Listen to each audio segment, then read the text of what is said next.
and strategic. And he recommended, amongst others, that we need to change our language. Also, intense and proper promotion of Nigeria technologies and innovations through viable partnerships and thinking out of the box in order to link research to industry. The second keynote lecture was on the responsible use of AI for research, which was given by our own Professor Chidebere Ogo. In his presentation, he looked at technological advancements as they affect the evolution of human society. He started with the question, has anything changed in the society? He discussed some creative and innovative application areas of AI, which include healthcare, education, transportation, agriculture, and a whole lot. He explained that responsible use of AI for research involves employing artificial intelligence tools while adhering to ethical principles. He further talked about the responsible use of AI for research has to do with key aspects, which includes transparency, data privacy, bias awareness, and all that. He went through some pertinent ethical questions and also went through some benefits of AI research tools, which include accelerating innovation, collaboration, and all of that. He also explained and discussed the benefits and challenges of AI. He went through some responsible AI research tools, guidelines, and ethical considerations. Professor Ogu discussed artificial intelligence for sustainable development, and he explained environmental sustainability, social sustainability, and economic sustainability. He concluded by stating that university researchers are both legally and ethically obligated to limit risk to the viability and integrity of their processes as they pursue valid, verifiable, and original research as expected by disciplinary standards. Thereafter, we took goodwill messages from industry partners, and this started with the managing director of Boskel, Engineer Chukwuogo. In his opinion, he said that this year's innovation is the best, and he applauded the keynote speakers for the wonderful presentation they made. He stated that those in industry are consistently looking for solutions in the society. He expressed his willingness to integrate into the university and emphasized the need to collaborate with academia because he believes that such partnership will bring success to the society. He called on the university to embrace those in the industry to make sustainable progress. The second goodwill message was from Hydrocarbon Pollution Remediation Project, HYPREP. The project coordinator of HYPREP, Professor Zabi Nenibarini, ably represented by Mrs. Josephine Inzibe, emphasized that innovation and creativity are the heart of national development. She stated that HYPREP recognizes the power of creativity and thinking and said that the future is now and it all depends on the choices we make. She commended University of Port Harcourt's Research and Development Unit for spearheading this innovative. The last but not the least goodwill message was from Tifli International. Professor Teresa Ebuchilem, who was represented by Professor Mary Iwundu, informed the audience that Tifli is an offspring of 2023 UNIPORT'S Innovation Week. This arose from the notable ideas displayed by SEMPORTS, UNIPORT'S, and others, and the willingness of some seasoned experts who decide to be fertilizers added to new ideas by translating them into products and services for the well-being of all Nigerians through funding and sponsoring of university-based research and research that address critical national development challenges.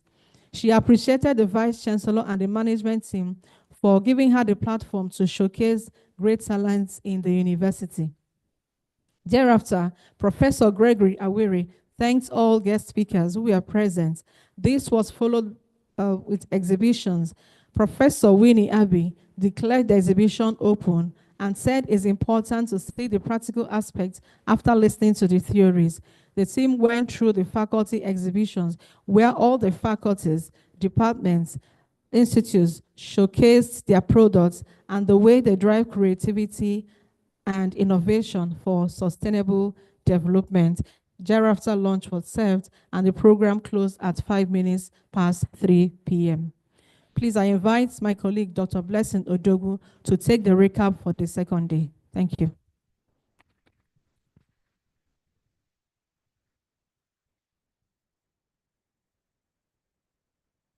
Distinguished members of the audience, I will be standing on the existing protocol as I give the recap of the 2 activities of the 2025 Annual Innovation Week.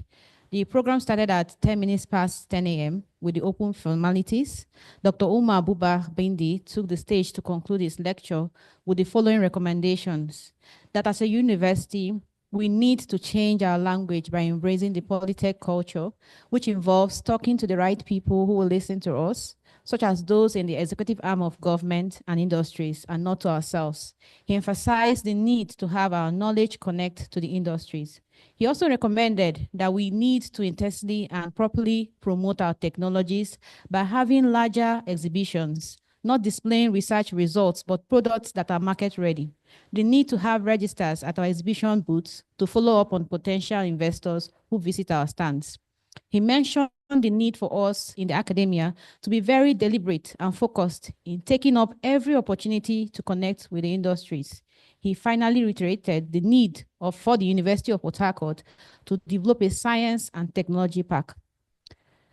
The first keynote lecture, entitled Leveraging Industry Infrastructure to Drive Research-Driven Innovation in Nigeria, was delivered by Engineer Aniebet Udo. He started his presentation by mentioning that the University of Port Harcourt is one of the foremost tertiary institutions in Nigeria, and so it should, 1, play a key role in national research and innovation, 2, be a hub for groundbreaking research and innovation, and thirdly, be mining the best out of industry infrastructure. He stated that innovation drives economic growth and technological advancement, while industry infrastructure, which includes not only physical buildings, but digital, human, and financial systems, provides the tools and platforms for research translation. He emphasized the importance of strengthening collaboration between academia, industry, and government through the triple helix model. He further discussed some challenges researchers have in leveraging industry infrastructure, such as limited access to current existing infrastructure for research, skills gap as a result of evolving nature of knowledge, lack of awareness, and academic industry disconnect. He talked about the existing enablers, that is, things already in place that we need to leverage industry infrastructure, and they are skills development through the development of training and certification programs, discoverability of infrastructure, academia, industry, and government synergy, and funding opportunities. He also mentioned some strategies and action plans to make the existing enablers stronger, such as the need to strengthen academic industry collaboration, enhance skills and building capacity of researchers, utilizing existing industry infrastructure, and finally, developing a university innovation hub. He concluded his presentation by stating that effective utilization of industry infrastructure can accelerate innovation and economic growth. He reiterated that the collaboration of research institutions, industries, and government is key to success. He finally employed researchers to proactively engage with industries to assess resources needed to drive impactful innovation. The second keynote lecture for the day was entitled Implementation of Cipher Crescent Mathematical Library for Computational Mathematics, and was presented by Engineer Tangod Ebe, ably represented by Latif Karim. In his presentation, he said that it is impossible to innovate without research, and that Cyber Crescent, as a company, is carrying out research that is focused on solving advanced engineering problems through development of innovative technological solutions. A typical example is the Cyber Crescent Mathematical Library, CCML. He discussed extensively of how CCML has been deployed in solving 5 advanced engineering problems, which are 1, the dimensionless water influx estimation, the compressibility of natural gas, Blassus boundary layer and Howard's transformation, the Plisade system, and finally, the one transistor amplifier. The Vice Chancellor, Professor Wunarik George Will, who has been following all activities of the event, on behalf of the Governing Council, thanked all stakeholders, especially the Innovation Week Committee, for the success of the event. He reiterated that the key driver of innovation is having an innovative mindset, which is the ability to implement and adopt innovative strategy. He further thanked Third Fund for making Uniport an innovation hub in the South-South region of Nigeria. The high point of the day was the presentation of the University of Port Harcourt Technology Park Business Policy by the Director of the University of Port Harcourt Technology Park, Professor Tobinson Briggs. Also, there were presentations from the College of Health Sciences and 6 faculties, namely the Faculty of Pharmaceutical Sciences, Humanities, Agriculture, Science, Engineering, and Communications and Media Studies. The Faculty of Pharmaceutical Sciences presented innovative research focused on targeting and managing oxidative stress, which occurs when there is an imbalance between free radicals and antioxidants in the body that could result in premature aging, hyperpigmentation, inflammation, and decrease in the ability of the skin to repair itself. This can be managed by improving our lifestyle, engaging in moderate exercise, and eating and taking food and supplements rich in antioxidants. The research products presented to manage oxidative stress were the Sabdas Plus, a dispensable neuroceutical powder produced from zobo, ginger, and pineapple, the unique Cardio Plus, and the anti-stress neuroceutical drinks. Other plant-based products presented were shower gels, body oils, and hair extensions made from banana stalk. The Faculty of Humanities presented the creative research focused on the development of pattern drafting standards and alterations for middle-aged women's corporate clothing in Bayelsa State. The motivation of this innovation is to change the narrative by replacing the Western pattern and size system in cloth making to the African size system. The Faculty of Agriculture presented, among other things, some notable innovative research outputs in the form of marketable products, such as improved rice varieties, mushroom flakes, Accra banana flour, incubator for chicken egg hatchery, and various varieties of fish. The College of Health Sciences presented 3 notable innovative research outputs, namely the pericardial catheter, the left bundle branch area pacing, and the 3D printing in healthcare for the reproduction of human anatomical models. The Faculty of Science presented 5 notable innovative research outputs, namely a novel integrated pyrolysis system unit with reactor and distillation column for plastic waste management and energy generation, an easy-to-construct improvised mouth aspirator locally produced as substitute to the original and expensive WHO transfer aspirator version, an insect pack, a toxin mech, which is a tech-driven awareness app solution for assessing and mitigating heavy metals in water and land. And finally, plant-based products such as charcoal briquette, bricks, wine, and biogas production developed from indigenous plants. The Faculty of Engineering presented, among others, 6 innovative research outputs, namely an electronic display board, a 3-way traffic controller, wastewater detector, automatic jack, automatic solar panel cleaner, and the Internet of Things for sustainable fish farming, and the demonstration was presented to the audience. The Faculty of Communications and Media Studies presented 3 notable creative research outputs, which include development of a social media broadcast station, producing feature films, and creation of a YouTube channel. At the end of the presentations, Professor Vincent Idimio pointed out that there is a lot going on in the university, and he urged all to take these research products to the next level, which is upscaling and commercialization. Professor Gregory Awiri gave the closing remarks and thanked the Vice Chancellor, Professor Wunari George Will, the Chairman of the Innovation Week Committee, Professor Simina Laye, members of the committee, faculties, and students for the success of the event. The day 2 came to an end with a closing prayer given by Professor Ofonime Indioho.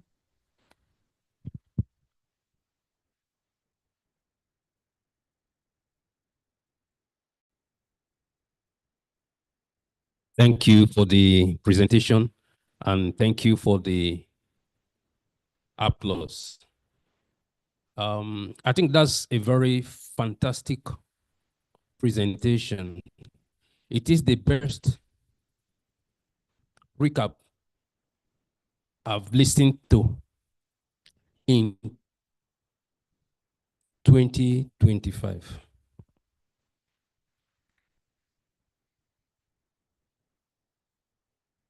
May I invite to join us here the keynote speaker, Dr. Obarigomba. You have a seat here for you. Have a seat. May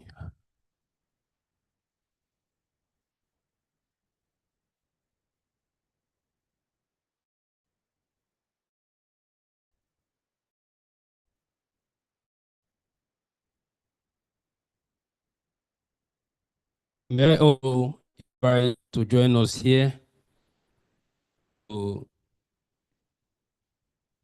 achieve, if not for anything, a gender mix. Dean, Faculty of Computing, Professor Letitia Onyejegbu. She was here. Okay, maybe she stepped out. We were informed earlier that in course of your presentation, if you shine, if you become the best, if you win the award, and then I'm talking to the faculties, if the students from the faculty, the students are not present here, it will affect your award. So you should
Nigeria Prize for Literature 2023, the late of the Rebel, winner of PAWA Prize for African Poetry 2022, Gorilla Post, winner of the Association of Nigerian Authors Drama Prize 2018, For Every Homeland, winner of the Association of Nigerian Authors Poetry Prize 2017, Thunder Protocol, winner of the Association of Eyes, finalist for the Association of Nigerian Authors Poetry Prize in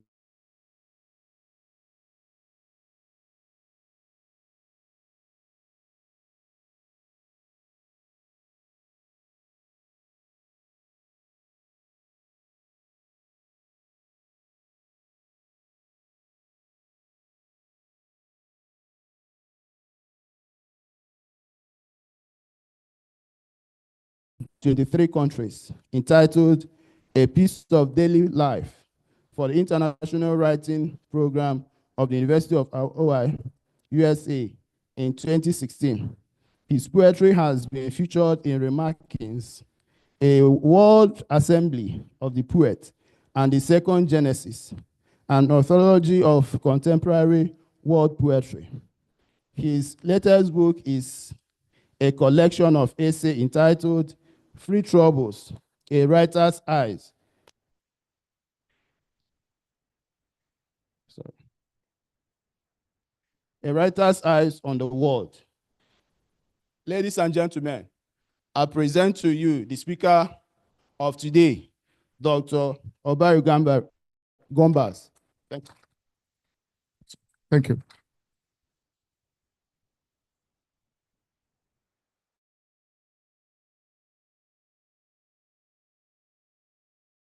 Team has the paper. Is it here? Thank you.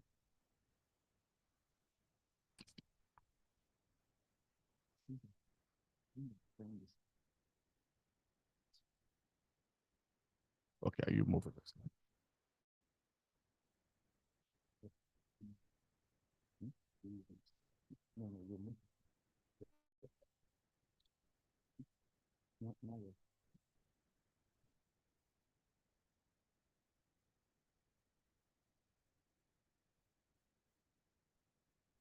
So it cannot be here, right?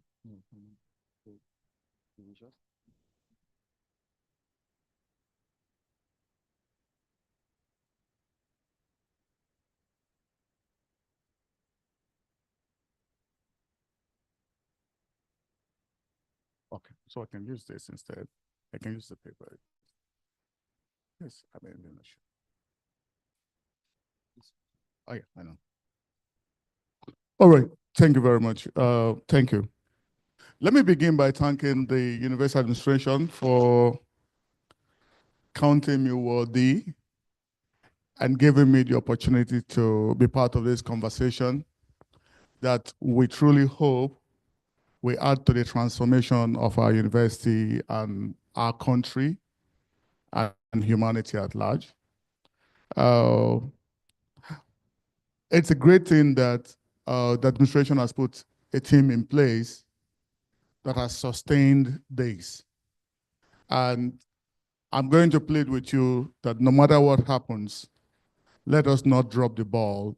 Let it be part of our cultural life that every year we get to meet to talk to ourselves about how we can constantly innovate as academics and how we can raise the scale of productivity as academics and help our society to grow. The title of my paper is Creativity in a Community That Knows Its Business Towards Talents, Skills, Jobs, and Entrepreneurship. If I'm allowed to begin on the note of optimism, which is a very beautiful place to begin, I'll simply say that every human being is born creative, every human being. But it is the responsibility of each person to discover that creativity and to develop it. Every individual has to do that. It is also the responsibility of the community to create an enabling environment for creativity to thrive. When the individual fails to discover and develop his or her capacity for creativity, we have a perfect parable for that kind of individual. That individual is like someone who has the talent and chooses to bury it. Now, the difference between progressive societies and societies that are stagnated in development is the number of the citizens at work within that country who are growing their talents. So if you come from a country where there is stagnation in development, the answer is easy. The situation is easy to define. The majority of the people within that national space are people who, rather than trading with their talents, have decided to bury their talents. So what is creativity? It is the use of imagination or original ideas to create a product or a service. It is inventiveness. Now, to ideate or to imagine is to exercise thought, but that must translate to action. There must be a clear process that helps us transit from just ideation to action and to productivity. And this is the same whether we intend to make a car or to make a poem. We must exercise thought, and we must put in the work that can bring about that productivity. There are key factors from my definition, but I want to re-emphasize them. Some factors that are important for creativity and development. The number one factor is the individual. The individual. Because the individual is the primary repository of creativity. So every individual owes a duty to himself or herself, and ultimately to his or her community, to unlock the creative potential that is already deposited in him or her. So the individual is a primary factor of creativity. The second factor is the community as a support system,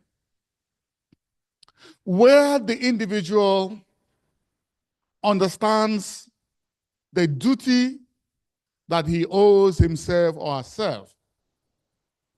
But the society is retrogressive to the point that it undermines the ability of the individual to be creative and productive. Creativity will struggle. The full measure of the possibilities of creativity in that society, in that community, will likely not be realized. Now, the third factor is the material. Are there resources within that community that can enable the people who are creative apply themselves to create the products that they intend to create? For instance, if I want to write a poem, can I find access to a pen? Can I find access to a piece of paper? Can I find access to a phone if I intend to write on my phone? Can I find access to a computer if I intend to write on my computer? If I intend to make a car, what are the resources that I need to put in place to enable me make a car? Are those materials available within the community that I belong to? If they are not there, then that becomes a problem. But of all the three factors that I've mentioned, I dare say that the most important factor is the individual. Because history has recorded many persons who functioned within dysfunctional societies, but were able to drive development against all odds. And so if you're a passionate person, if you're a knowledgeable person, if you're a resourceful person, if you're a persistent person, you can indeed beat the limitations of your environment. It is not going to be easy, but of course you can do that. And that is why the greatest thing that we can do as a community of learners is to keep active minds that are resilient enough to confront limitations. Because, of course, we know that we live in a society that has a lot of challenges. Creative people confront a lot of challenges. Creativity are its types. There can be many types, but I've identified just three. The first is positive creativity. And that is the creativity that is honest, that has clear intention. Of course, many creative people are people who sometimes group to success, who sometimes are confronted by darkness, who sometimes do not see the end from the beginning. But there are people who are driven enough and they are willing to start, regardless of the non-clarity of their process or of their journey from the beginning to the end. But these people are persistent and they are geared towards the improvement of their society.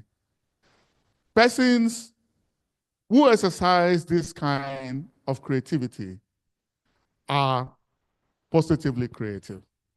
But of course, there is also negative creativity. And I'm going to cite a few examples. The state-run refineries have been struggling for years.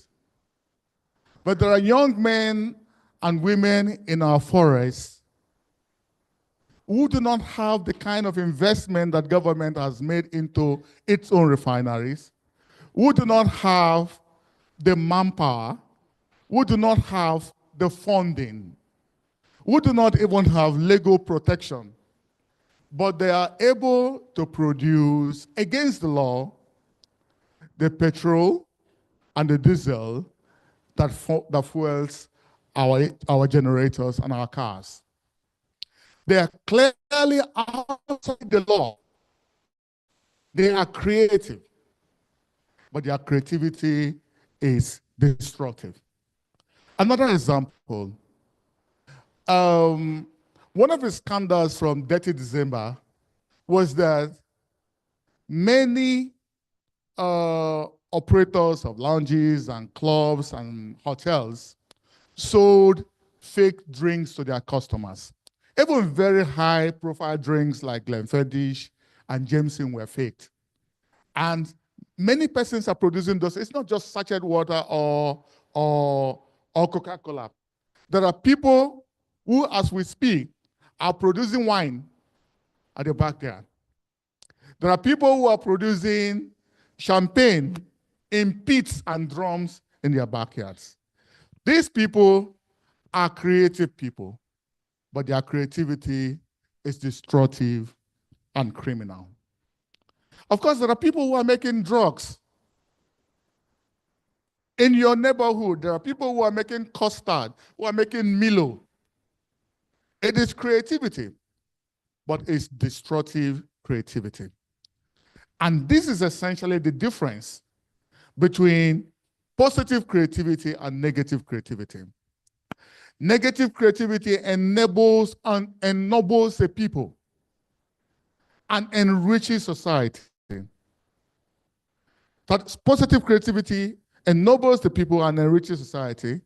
Negative creativity lines the pocket of a criminal who does not have conscience to apply himself or herself in a manner that can bring about development in a society. And then we have anemic creativity.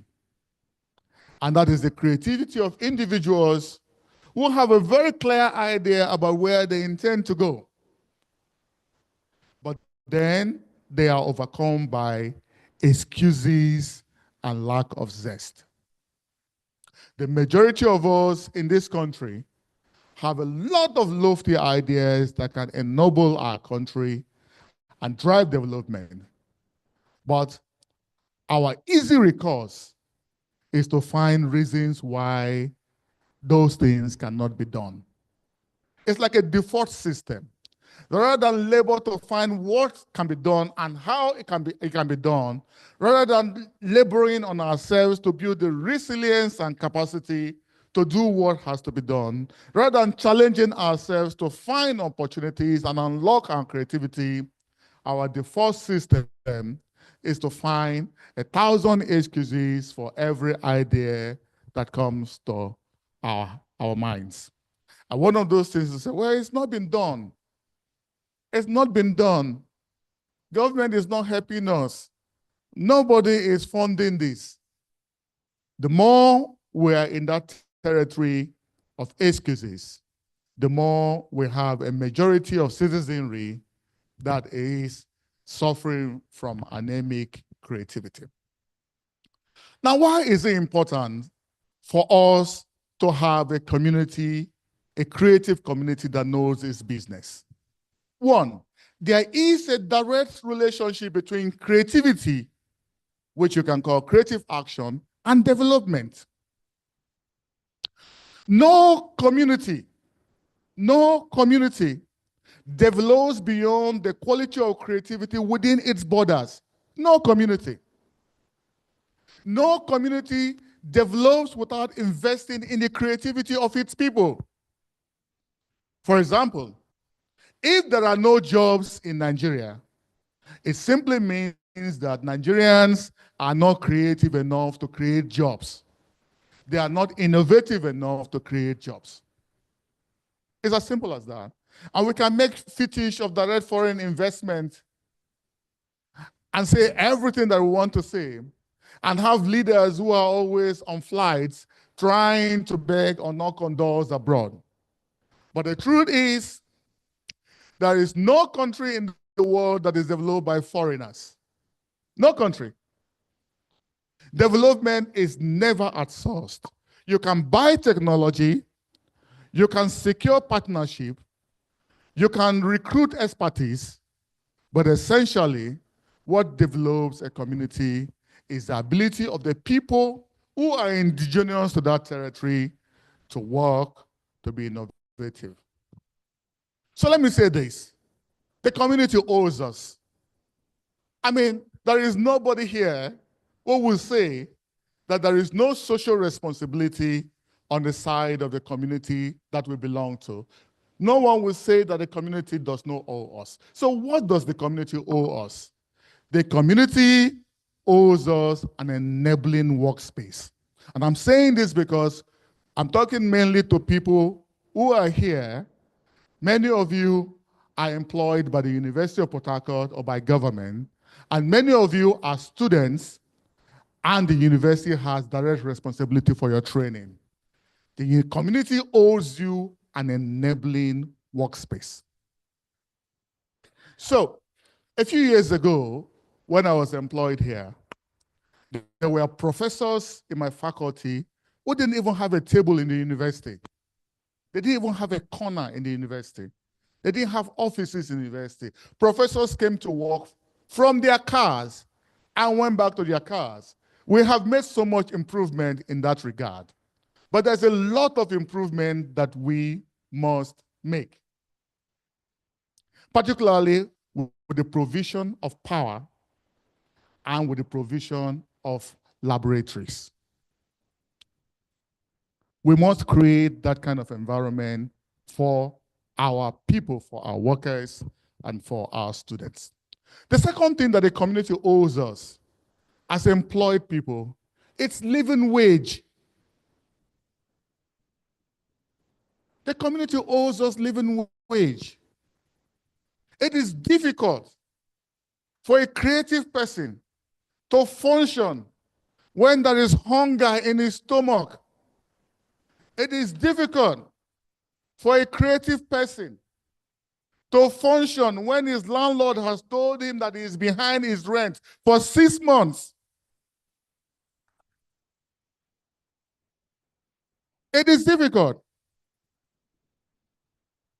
I mean, if you're going to write a poem and your landlord is knocking on your door, how are you going to do that? It is difficult for you to conduct research when your children have been driven from school and they're crying all around your house. Creative people need to earn living wage. The community owes us that.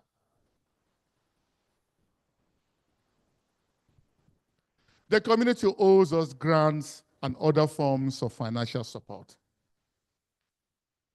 Because in many instances, the quality of our creativity is dependent on the institutional support that we have.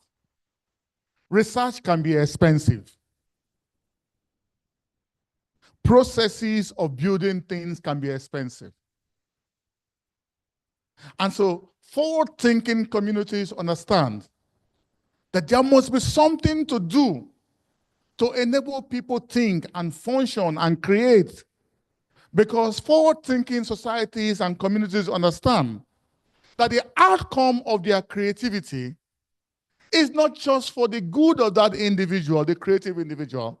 It is ultimately for the good of the community. The community owes us legal protection.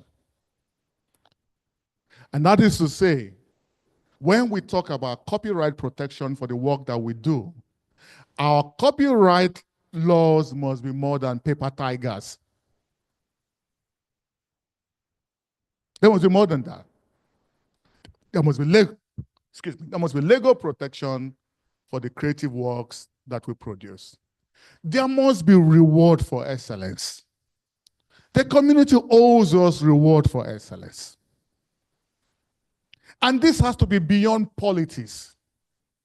It is not also strictly for the happiness or the aggrandizement of the person who is a creative person. It is there to challenge, a reward system is there to challenge other people to learn from the way the community has treated one of their members who is successful. Let me cite an example. When I won the Nigerian Prize for Literature, I'm okay. When I won the Nigerian Prize for Literature in 2023, the members of the Association of Nigerian Authors came to me and said, this is the time for us to put literature on the map in Rivers State. So please, allow us to make effort to reach the governor so that young people can see that literature is a viable pathway of creativity for them. And I grudgingly accepted. And then they wrote letters upon letters upon letters upon letters to the governor. And the governor did not respond to one of them. And I started making contacts to reach the governor, and the governor did not respond to them. Everything was lost in politics. And then there was a young man who said he walked from Lagos to Port Harcourt. And the governor was out there to receive him at the entrance of the city. And those writers felt so broken, so disappointed. Because they felt that that opportunity was an opportunity that would have enabled them to show the importance of literature. It would be me. It would be other people who are in over their society and they understand that their society has value attachment to this kind of creativity. So the society must have a reward system in place. I mean, look at the number of people in Uniport who are pursuing excellence. Now, well, the university may not be funding it, but there is a new culture in the university that makes us aspire for excellence. And the reason why it is so is because one person's success is inspiring another person to pursue success. That's why a reward system must be in place. The community owes us exposure to global best practice. Because no matter how resourceful an individual is, there are many things that the individual cannot do for himself or herself, and the community has to do. Which is to say that a forward-thinking society or community must have a global gaze that enables that community to gain the best or know the best or attract the best or buy the best that is at work within the world and expose its own citizenry to that best. Because the world is a competitive space. It is a fiercely competitive space. And people who do not join the competition will be at the mercy of others. The final thing on my list that I think that the community owes the individual is a trade framework for global distribution. I mean, we have professionals here. You can start your farm, but if you intend to export your product, you cannot just walk to the airport and put it on a cargo flight to the United States. There must be trade frameworks in place that can enable you to do that, including frameworks that define quality control. So that if you have a community that is uninterested or disinterested in the creativity of its people, that community has already sold itself low. So what do we owe the community? As creative people, what do we owe the community? We owe the community, one, we owe the community a clear passion and vision to create products and services. Every citizen owes his or our community a clear vision and a clear passion to produce, to create products and services, to be productive. Two, you owe your community the ability to start and to finish. I tell my students in my creative writing class that it is a very important thing to start. Because if you don't start, you don't get anything done. But the reward is for those who finish. So finishing, it's very important. You were an undergraduate student and you built a small car during your final year project. What have you done with that since then?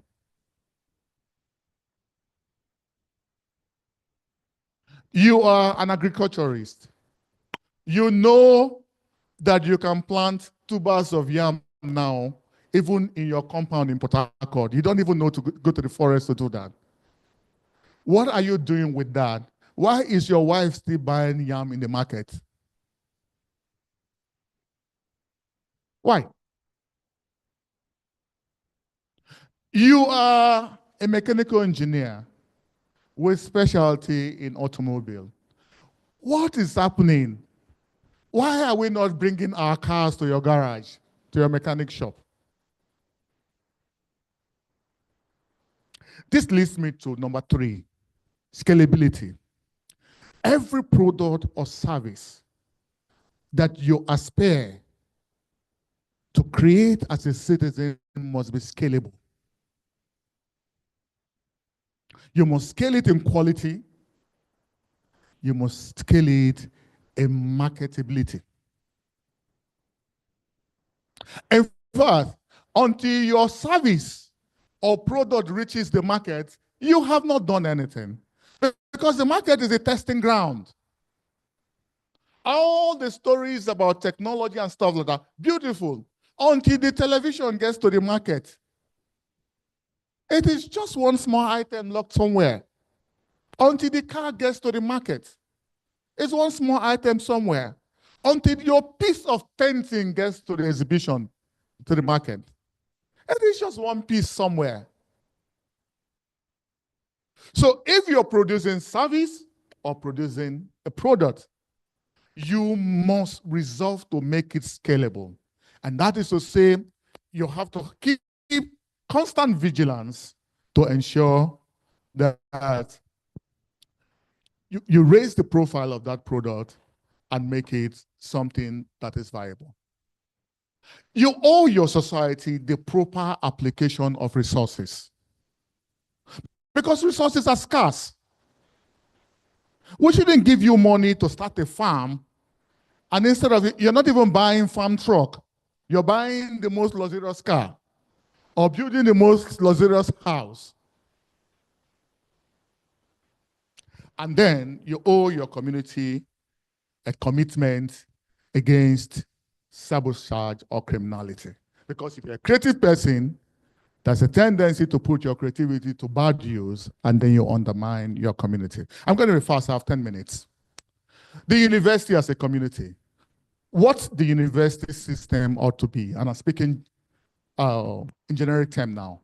The university ought to be the apex site for the creation of ideas and manpower. In fact, the university system is the apex site for the creation of ideas and manpower. What I'm saying in essence is that if you say that a community cannot grow beyond its creative capacity, we are simply saying that a society cannot grow beyond the capacity of its university system. So Nigeria is a society that has failed its university system, and its university system has failed Nigeria. In essence, I'm saying that for Nigeria to gain its full potential, its university system must gain its full potential. I'm going to say this, and if this is the only thing I say, I can even close at this point. The university is too important to be underfunded. Its resources are too important to be misapplied or stolen. Its staff are too important to be underpaid. Its unions are too important to be dysfunctional and corrupt. Its expertise is too important to be mediocre. Its leadership is too important to be petty, partisan, and vindictive. In spite of all we know about how vital the university is to the development of a community, the university is sadly often a graveyard of ideas and creativity.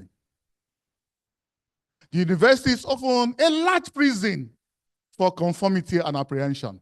I mean, everybody has to fit in because you don't want to step on some big toes. The university is often an altar for the worship of very important people, for teen gods. The university is often a space for the education of the head without the education of the mind. That is why your products in the larger society are not delivering the right service, the right products, the right governance. There are more university products in governance in Nigeria, from local government to local state assembly, to state houses, to national assembly, more university people. What is the value of the education that they've had? Can we say that their minds were properly trained, and that training has now impacted the quality of service that they are giving to the Nigerian people? You see, one of the things that the university does, and this is a global problem, is that the university, surprisingly, is often uncomfortable with creative people. Aside, in the 16th century, Shakespeare was an outsider. The university wits of the time saw him as a streetish outsider. Many of the persons who saw him from that kind of lens were also writers themselves. But this is over 400 years, and the works of Shakespeare have endured beyond the works of those people who were the real university men. Let's flip it to the mid-20th century, when our own Wole Soyinka applied to be a professor at the University of Ibadan, and he was denied. Today, Wole Soyinka's contribution to the field that denied him professorship is more global and astounding than the people who denied him professorship. The university is often more conservative and up the rate than we are willing to admit. That's why you hear people, oh, we don't do this here, oh, we don't do it like that and all that. Some universities have tried to compensate by creating what they call professor of practice. which is a way of understanding that there's a lot of practical expertise that is outside our normal territory of academic publication. The university's vision does not allow many competencies. So look at this picture, and I'm going to cite a few examples. And you ask yourself, where are the professors in this? The most successful car manufacturer, the most respected lawyer, the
Now, a gesture like that will inspire staff and students to pursue excellence.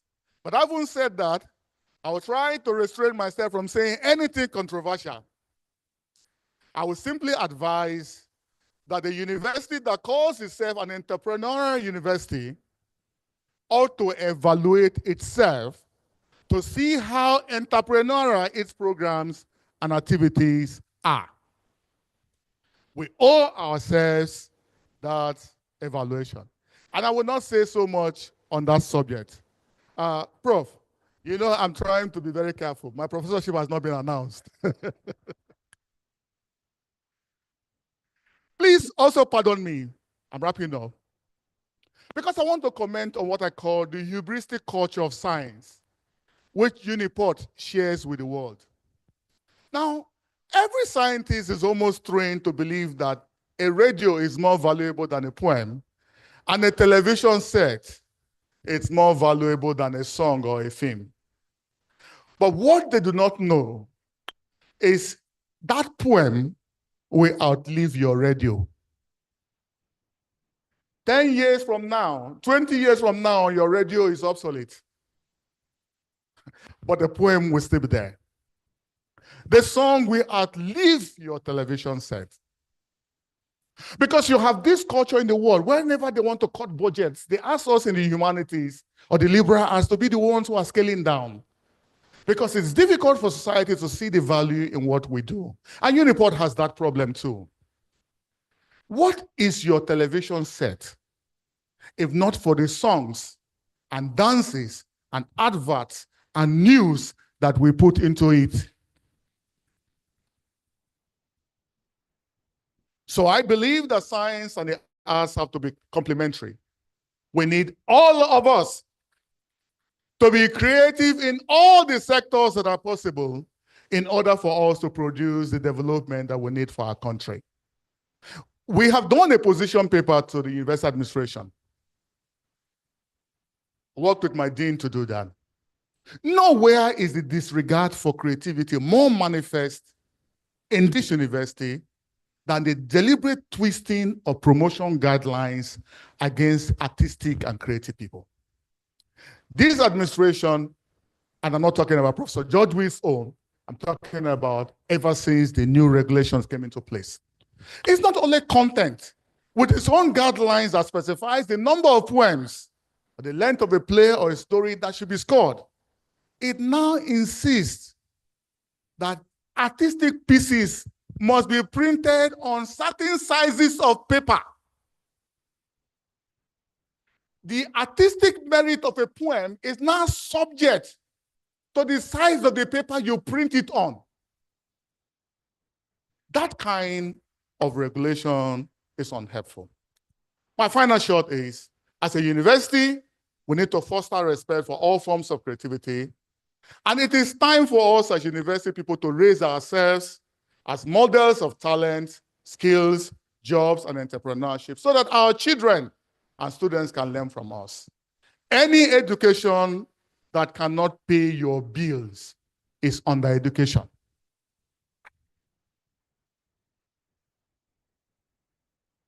Any employment that cannot pay your bills is underemployment. And we deserve wider horizon. What I'm saying in essence is that I have a PhD in English studies. If my PhD cannot pay my bills, but one woman who has informal education and learned how to cook and starts a restaurant can pay her bills, her education, non-formal as it is more useful to her than my PhD is to me. Please, ladies and gentlemen, give your expertise and integrity to the university system, but do not give your entire life. Exercise your creativity within and outside your discipline. Produce services. Produce products. Thank you for listening.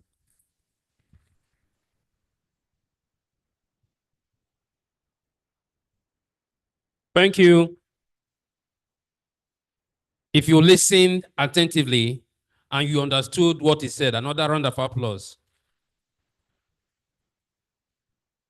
I did that intentionally, so I knew those who did not listen attentively. They didn't clap because they didn't understand all that he has said. Okay.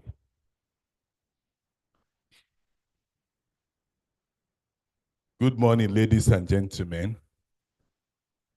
I want to commend Dr. Gumba for his presentation. But I also want to say, thank God that when the PRO asked you, you said you did not understand everything he said.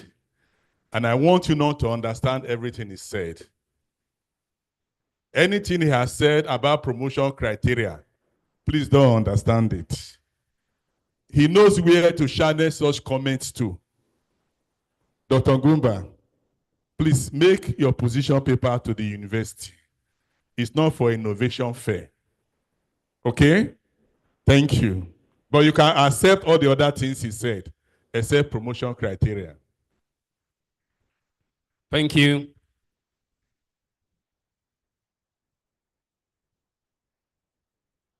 If you look up here, it seems as if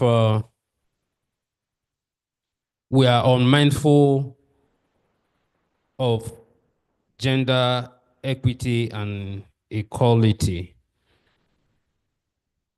We had earlier invited the Dean, Faculty of Computing, Professor Letitia Onyejegbu.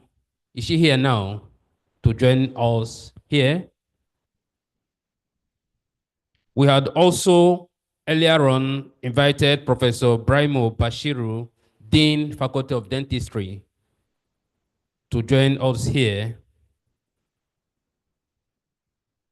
May I, at this point in time, also invite Dean, Faculty of Agriculture, Professor Udensi, up here, please. And Dean, Faculty of Pharmaceutical Sciences, Professor Loki Legbosi Mwedu.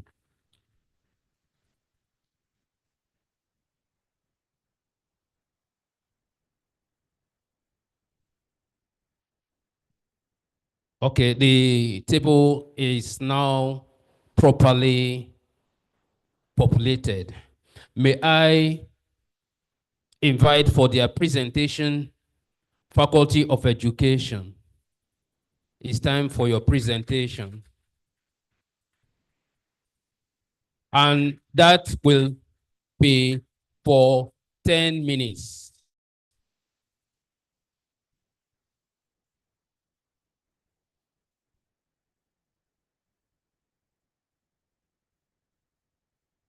Thank you for the hand clap. Her time is already reading. 10 minutes, ma. 10 minutes. Thank you very much. Good morning, Mr. Chairman, members of the high table, all professors here present, and colleagues and students of Unique UNIPORT'S. You are all welcome. Please, my name is Dr. Kala, and please permit me to stand on already established protocol. Today, I want to talk about something close to my heart, entrepreneurship. It's about innovation, breaking down boundaries, taking risks, and how it will shape the future of Nigeria, particularly in the face of global challenges like waste management and environmental sustainability. We are in the middle of job crisis that deserve a bold response. Presently, most of our youth are unemployed. To meet these challenges, we should encourage and empower young entrepreneurs. Creativity is the key. Nigeria was regarded, and putting it in the past, as the giant of Africa. But today, it seems to be the dwarf of Africa. Most West African countries that are not endowed with at least 1/10 of what we have in this country as resources have used their creative ability to boost their national economy through innovation and entrepreneurship. Entrepreneurship can be part of the solution by transforming unemployed youth into major employers of labor. Innovation is about seeing possibilities where others see problems. Across Nigeria, we face serious environmental challenges, including plastic waste, pollution. Our streets, waterways, and markets are littered with plastic bottles and bags that take years to decompose and deplete the soil. However, where some see waste, an entrepreneur sees opportunity. For example, in front of our center is where they dump refuse bomb. And we look at it, it was a menace. Do you know what we did? We started picking the plastic water, pure water plastic bag and made them into shopping bags. Is there a dissent? The picture will come up later. We turn it into shopping bag, pure water bag, pure water. We turn it into shopping bag. Waste from furniture. Even fashion items are no longer seen as nuisance. They could be turned into profitable business that not only create jobs, but also protect our environment. Plants and other resources like ash, pawpaw leaf, fruits, among others, could be used as juice, soap, bleach, among others. Although, through the Faculty of Education, that we can incorporate, only through Faculty of Education that we can inculcate entrepreneurial spirit and skills to achieve the goal of the. You start young. There is a proverb in my place that they don't learn how to use the right hand at old age. So we have to start from the scratch. We have to start from the kindergarten. Nowadays, when they go to school, they monetize craft. It doesn't used to be so. Use creativity, right? Because African has this entrepreneurship spirit. The only thing that can can move Nigeria forward is innovation that solve problems while creating economic value.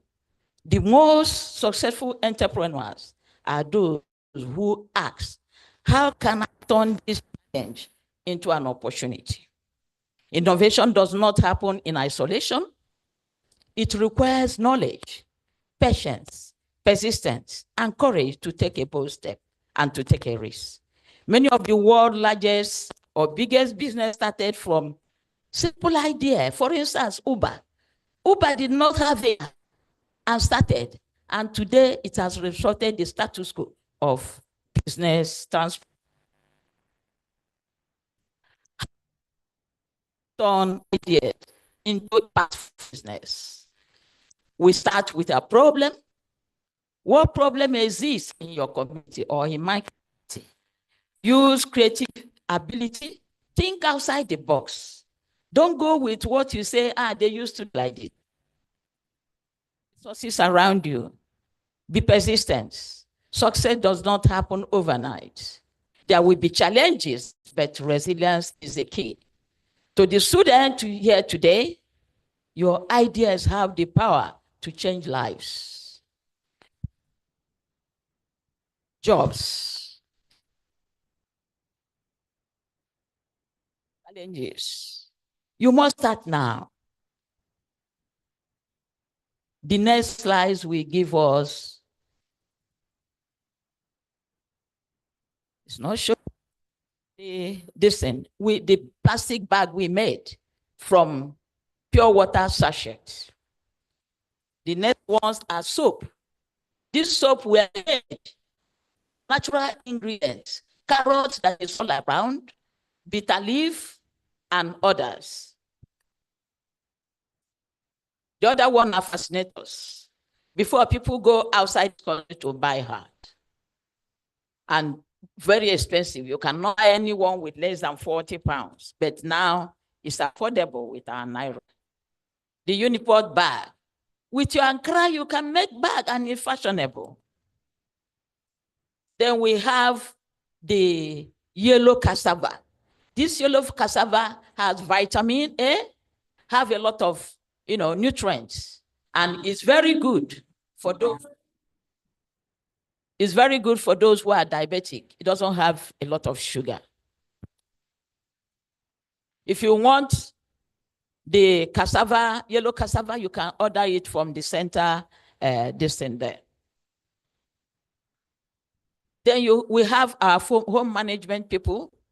These home management people have been, since they graduated 2 years ago, they have been supplying cake, zobo, and other things to big supermarkets. And it's a lot of money. So they have turned into entrepreneurs.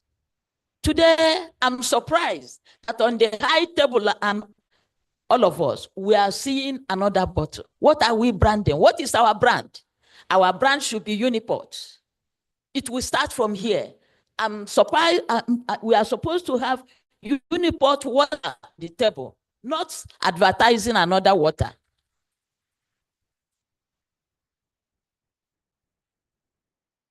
So we start by encouraging ourselves, by encouraging entrepreneurs, by encouraging the centers. And with this, I'm begging and suggesting that all faculties should have their own products. There is no need clustering everybody at the University Entrepreneurship Center.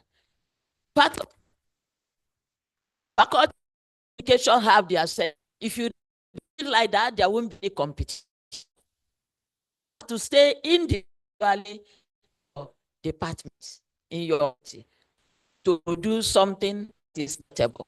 Before the Nigerian ladies, or even now, go to West Africa. West Africa are not endowed like us. They go and order dresses and they buy them in dollars. materials to create things. If they go to Senegal, they can buy them for nothing less than $50. But how much are we selling it here? Thank you very much for listening. Thank you.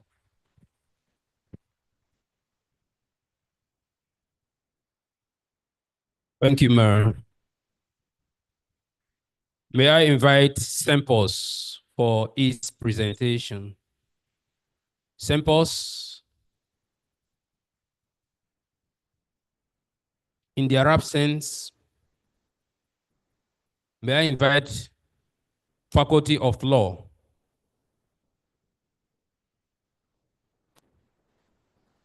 Faculty of Law.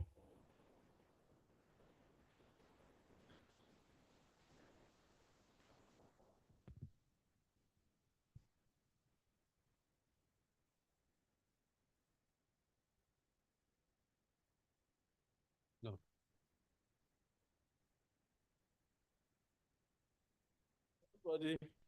Chairman, members of the type high table, let me stand on the protocol that been established. The university is making very good progress, and the presentation is not for Simples alone.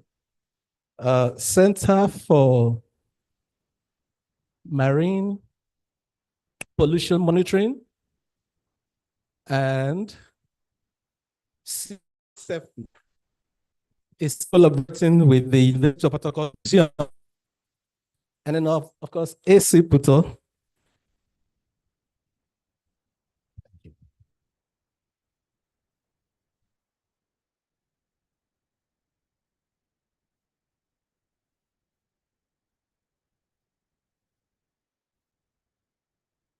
Yeah, thank you.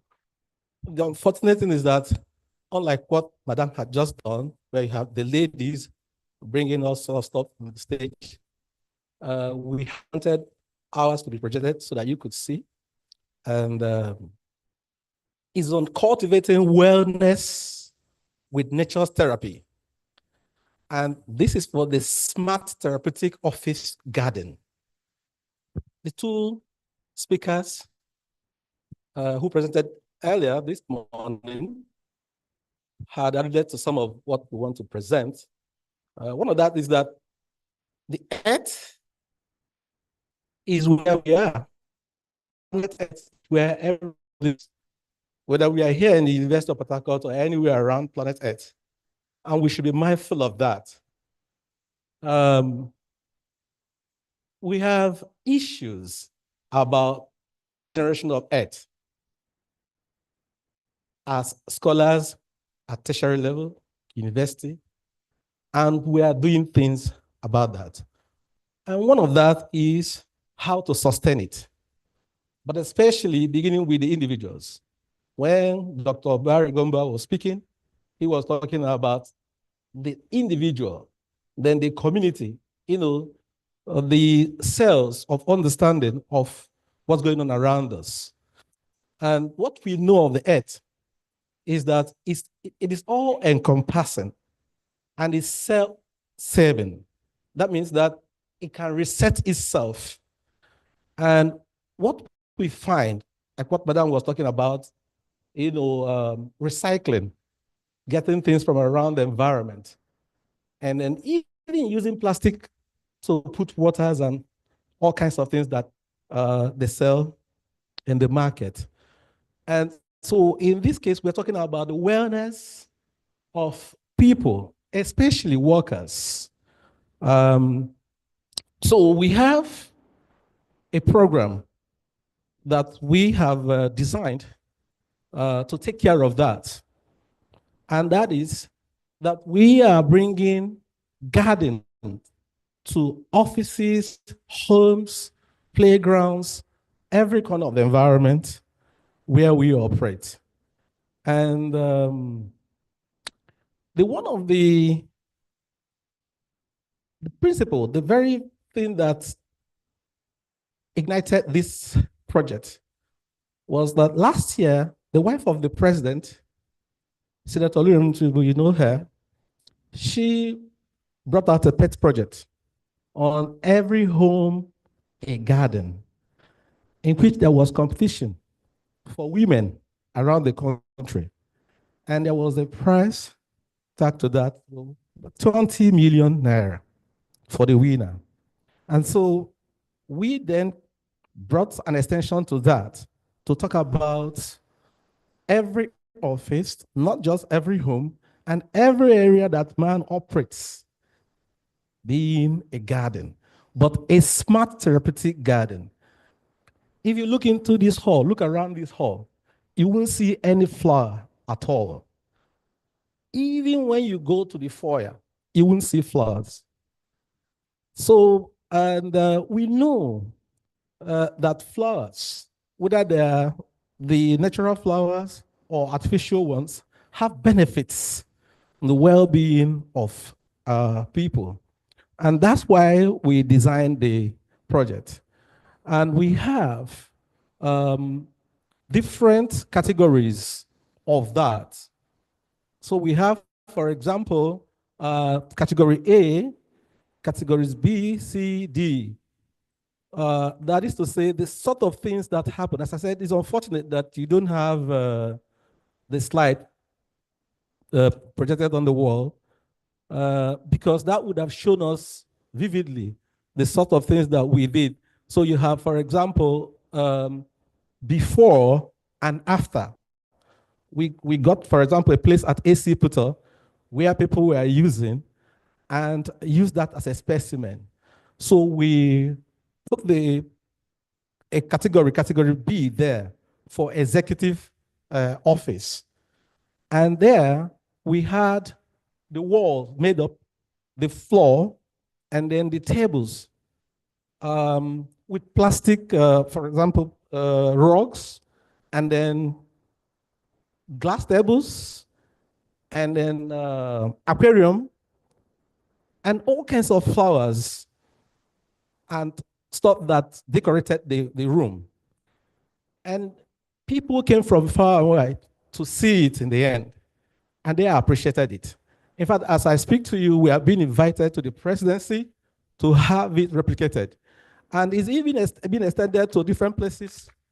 In River State, for example, we targeted the birthday of the governor of River State, which just passed, to say the university or just one group in the university, say Parents Association or alumni, can make a birthday presentation to the governor by furnishing the office using this very program of smart therapeutic garden. And that we couldn't achieve because of circumstances of this time. But there are those things that we need, for example, which we need sponsorship to get. For example, tables and chairs, some of these are very expensive. The very table we use in the one I described at AC Portal is about 1.6 million. I even have we have a cost from here where we have pro forma invoice. So look at them. And then we have the rugging on walls and floors, the upholstery, the chandeliers, the natural and live flowers, the indoors, the ornamental flowers, animals such as fish and butterflies, etc. And then the paint, oil, emulsion, intercolor. Then we also have fanciful lights, blue mercury, Xmas lights, halogen, reading lamps, bedside lamps, stools, massive foot mats, chain covers and mats, floor pots, massaging foot mats, chair covers, mats, floor pots, and then floor pot stones, and window blinds. We also have style stools and aquarium accessories, such as toy ships and boats and reef corals and live fishes and fish reels, automatic fish feeds, gadgets, saucers, trays, wine glasses, etc., throw pillows with bright colors. We also have MPs, visitors notebook, biros, and all kinds of stuff like scissors and accessories and artificial and plastic trees, laptops, games, including indigenous ones such as Ayo or okay, and balloons and ribbons, stationaries of all kinds, then hand gloves and shovels and cutlasses and watering cans and secateurs. Lists of lists and lists and lists of all kinds of things that these of the various designs of the four that I mentioned, A to D, for example. So we will only get that if we have sponsorship. We can't help ourselves in doing that alone, but we have specimen and we have them worked out here. As I said, since they don't have slide, unfortunately, you can't see that. We didn't bring people to show you. If I had known that, we would have demonstrated some of those around us here to see that people look old around us sometimes, not that they're old, but because they have lost the culture. They are not in tune with nature. Very soon we are going to have St. Valentine feast on the 14th of February. I think if you have a lover, maybe your wife or spouse, anybody around you, you wish to be kind to, and you take a flower to the person when the person is very hungry and doesn't have that culture, the person may flog you with that flower. So, so we need to cultivate this very culture because of the wellness. We welcomed people 2 days back. I didn't see anything like that. We were cutting tape. I didn't see anything like that. From the airport, if you go to some countries, if you go to India, you see the way they do some of these things. They bring stuff, drop it on your forehead, give you flowers, and when they put you in your room where you are lodged, you see all kinds of things. They sort of make you stay longer in the place you want. You are pleased. Unlike when you come, like a place, this is fantastic. This hall is very beautiful. But if you had opened up the walls so that the glasses can show the environment behind, trees, and then you put some inside, there are those that can hang on the wall, and so on and so forth. They will help. Because of shortness of time, as I said, we will leave it there. You will want to get the details of that and see the beautiful things that we have made. And you are invited to AC to see the specimen we have made. Thank you very much. Thank you.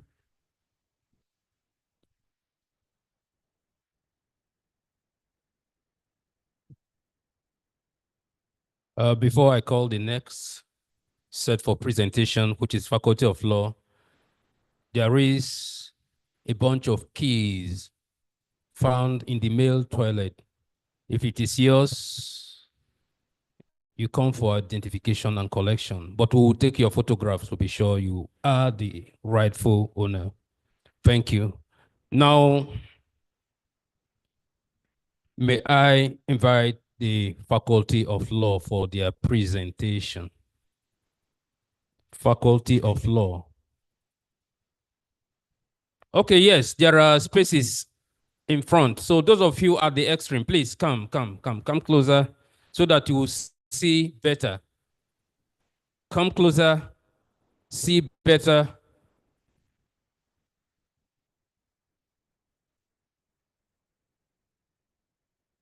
We are waiting for you, students from Faculty of Agriculture. Let's fill the spaces in front. And those of you here too, so that when we take photographs, it will look beautiful. Please.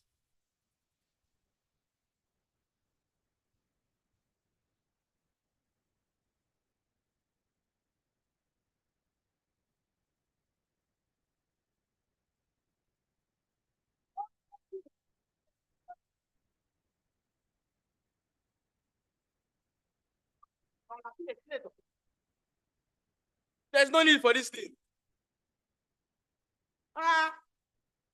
100 million for senator's cars. Hey, my wife, how are you doing now? I'm fine. Good morning. Hey, actually, good morning. Baby, Thank you.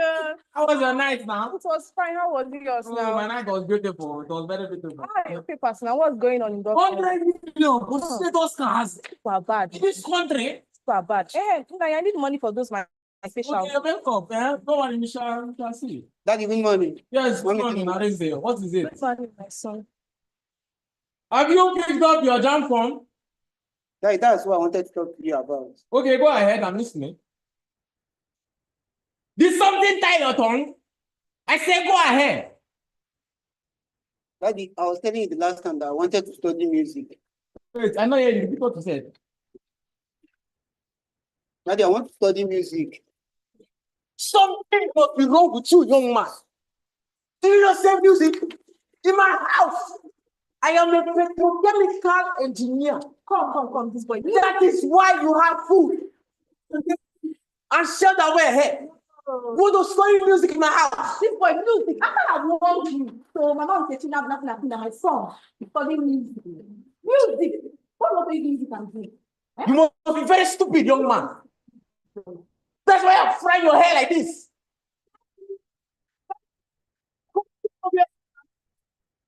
See, I will send money on this one. Don't spend fashion designing. Fashion designing. You want to be like her?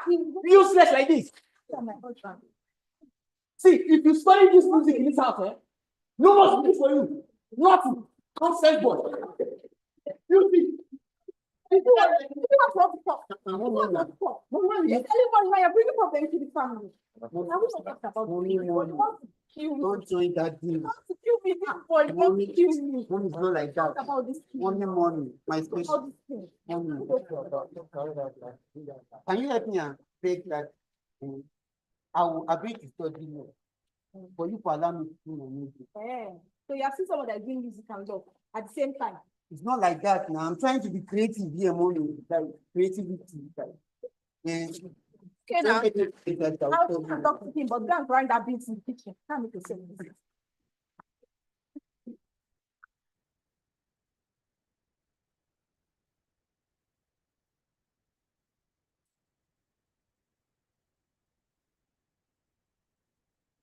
Wow.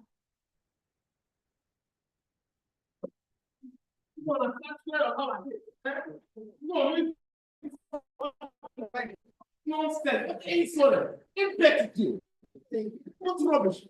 But I need this to do. You do useless things. No can make yourself useful.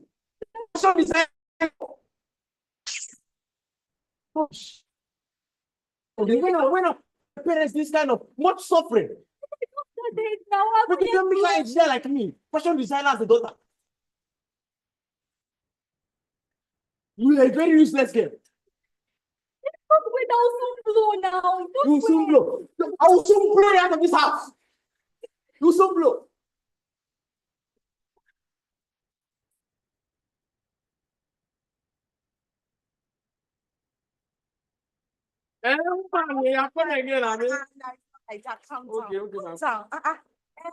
Your son, though. Which son? Calm down now. Calm down.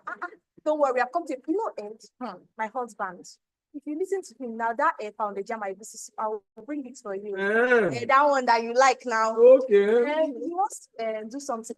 He wants to just play for you.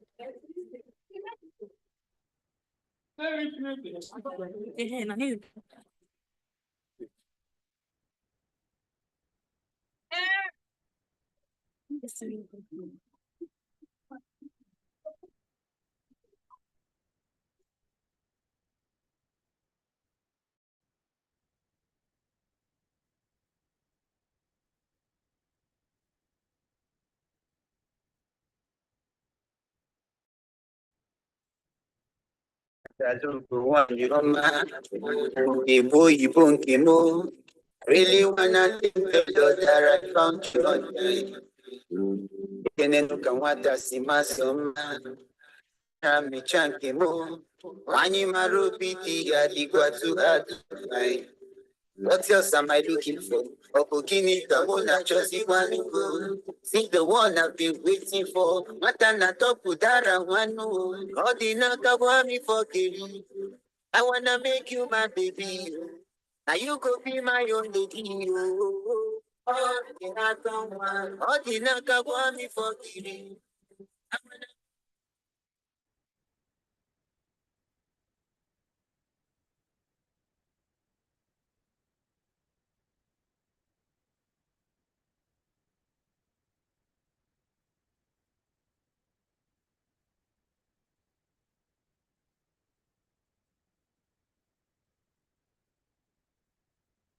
Yeah. So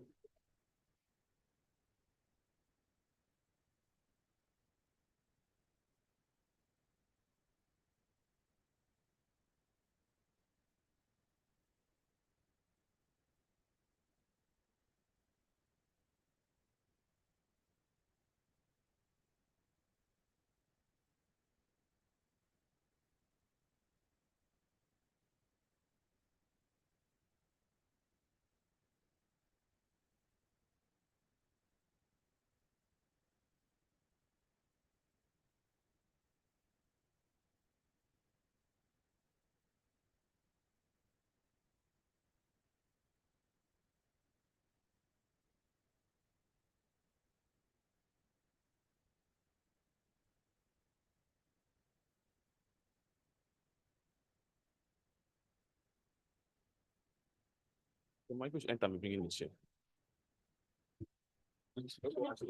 Okay, no, wait, no.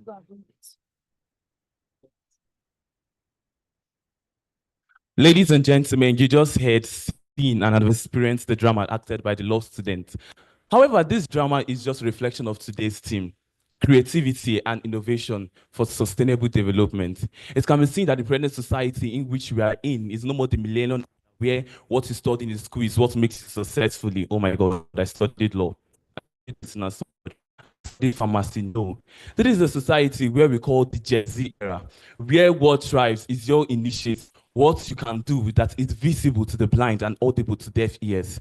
However, this is a society where one can do something extraordinary, a reflection of what you see as a present day life. Me putting a tripod before me and making something funny that you will laugh at, and you're subscribing to my channel and making money. However, I leave you with this statement. If you are creating, keep creating. If you have been creating and you stopped, continue creating. If you have not created at all, create. Because for us to have a sustainable development, for us to have a society where we can manage the economic realities we are seeing now, it's for you to keep creating. I implore parents, please support your children in whatever field they want to venture into. It's not about studying law. Even your first class or your second class uppers, if you ask me, you don't see employment.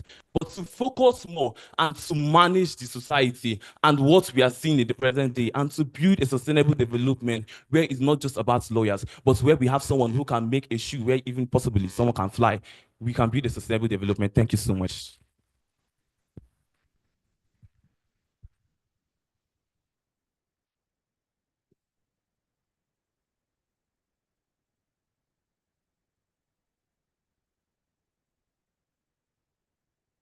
Another round of applause for them, please.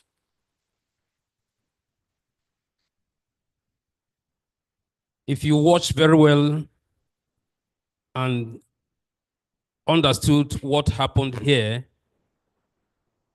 you will have noticed that it is a direct, or as you say, a practical presentation of creativity and innovation. This was what inspired me in 2016 to present a course of programs on Unique FM. I think one of my guests on that program is here. Professor Frank Guillemot was one of my guests. If you could recall, 2016, yes, I ran a program, Arts and Society. Thus that we should, even Dr. Gumba, when he made his presentation, he told us that arts and science should be complementary for us to succeed as a society. It is a fact, it is the truth, and it should be embraced. May we at this time invite, may I invite Professor Gregory Awere to guide us in the next item on the program. But before he takes over the microphone, may I also remind us that we found a bunch of keys in the male toilet, and we expect the owner of the keys to come up here or to reach me at any point in time while this program is going on to identify and collect his keys. But there is a proviso. We are going to take a photograph of you as you take the key. Thank you. Thank you, Mr. MC.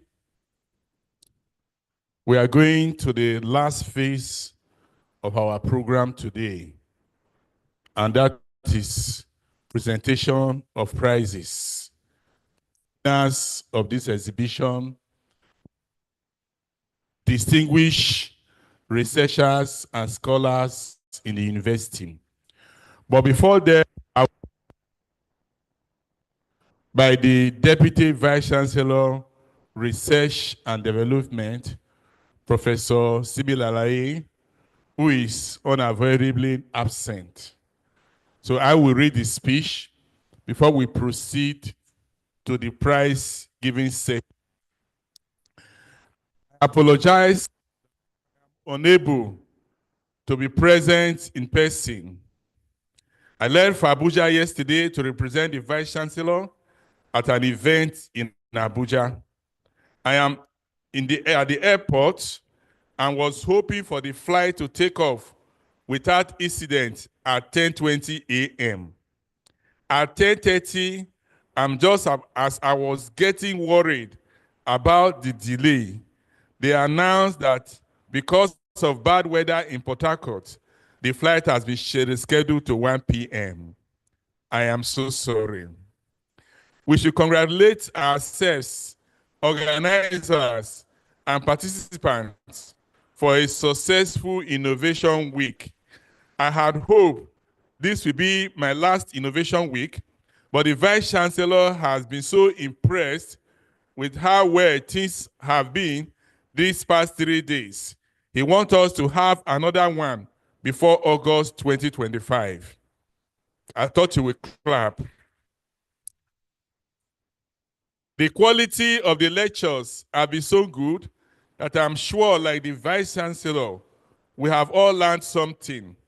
I would like to particularly thank Dr. Uba Bidin, who had to fly from Yola to Abuja and then to Port Harcourt to honor our invitation to speak at this event for his enlightening presentation. I am grateful also to Dr. Barry Gomba, who buried his older brother this past weekend, for keeping to his promise to speak to us. Thank you, Dr. Barry. This year, in addition to our activities, we have decided to include an award ceremony for deserving academics who have shown the spotlight on our university by their activities, and by so doing, improve our standing in the world. We are doing this to encourage others to emulate them so that of a top-class university with prosperous staff who are dedicated to solving problems with their intellect and industry. We thank the faculties who have taken the trouble to exhibit at this event. The best three will also be rewarded with a token prize to encourage them to do better.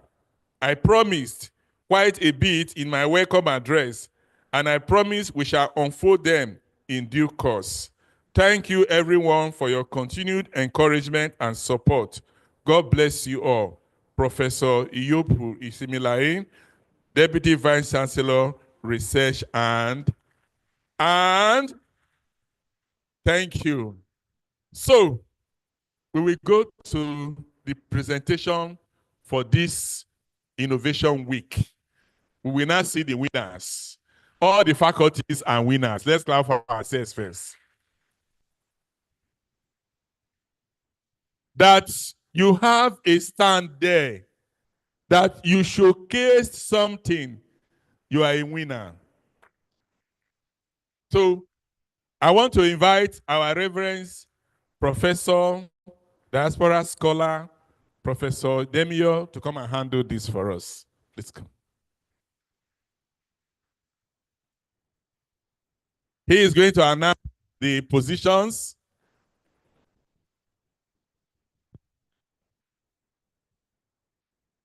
Okay.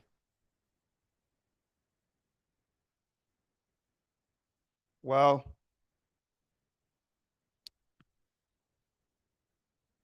you have to.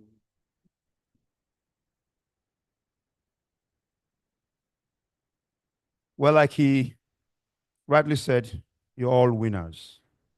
But what happens here is that even though you're all winners, sometimes, like they say, not all 5 fingers are equal, but they all have different functions. Okay? So don't feel bad if they don't call you. So for the 3rd position, we have a tie.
please come up. Faculty Red, Innovation Committee, please come up. No, we should not be one sided.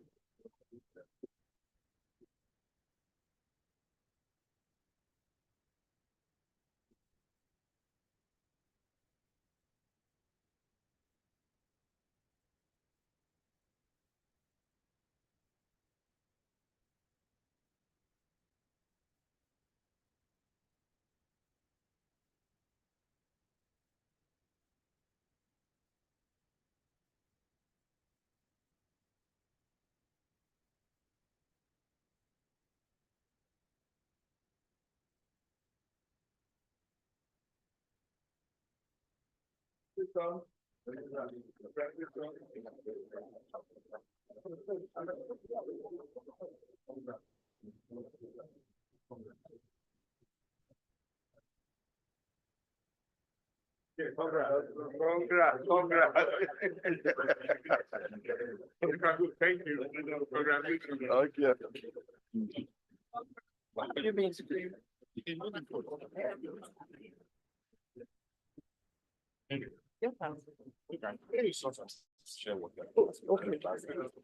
So I'm calling. Don't go far. I was listening. Right.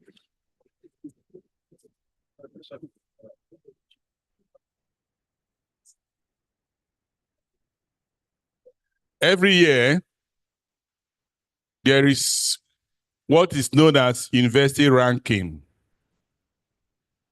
We have several rankings. In the time past and presently, University of Port Harcourt has been very visible in terms of ranking. This ranking is a collective work of all our research outputs. But consistently, some of our colleagues have been in the forefront of this, making the university proud. Some of them have received citations on the web, over 10,000. For consistent times, they've been number 1, number 2, number 3, number 4, anytime there is university ranking. And that is why the Deputy Vice Chancellor, Research and Development felt that these people should be recognized and honored. Our speaker this morning, Gumba, gave an example, Dr. Gumba gave an example of how a man that trekked from where? Is it Lagos to Port Harcourt? Could be honored.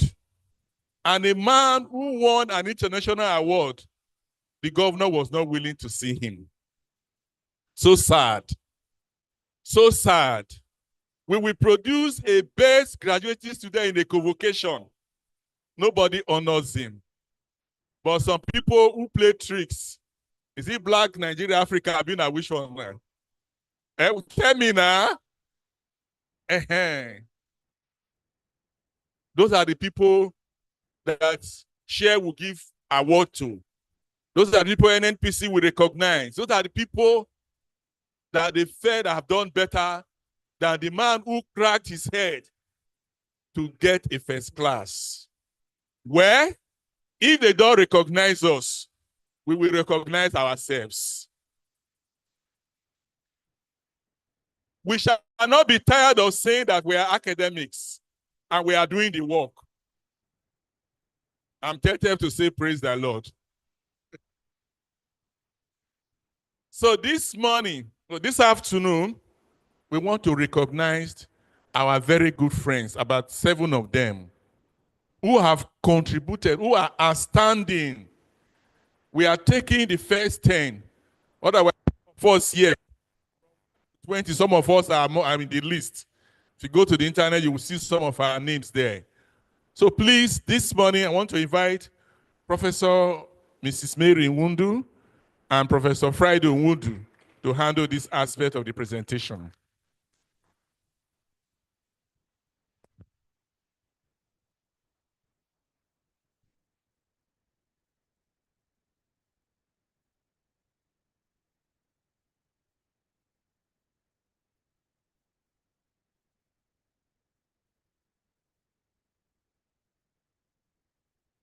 Good afternoon, the Vice Chancellor, the Deputy Vice Chancellors, the Chairman of Occasion today, great personalities in our midst, professors, researchers, students, the pressmen.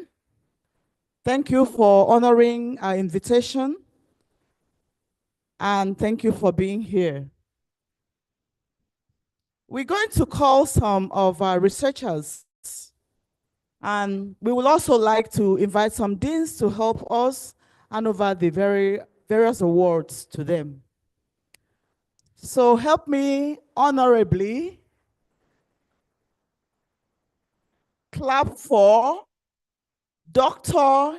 Ihianyi Omezurike Okonkwo. Don't mind if we murdered the name. Please, sir, come forward.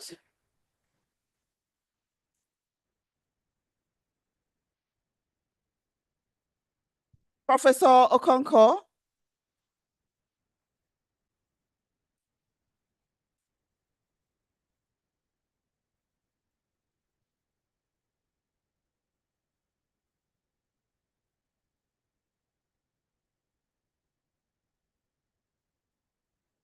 Citation of Professor Ihianyi Omezurike Okonkwo is the most cited serving researcher in the University of Port Harcourt. If you're clapping, clap well now. Is the most cited serving researcher in the University of Port Harcourt with over 6,321 citations. He is a virologist, immunologist, a molecular epidemiologist. That's why I didn't like to read medicine, because their name is always very long. Immunology.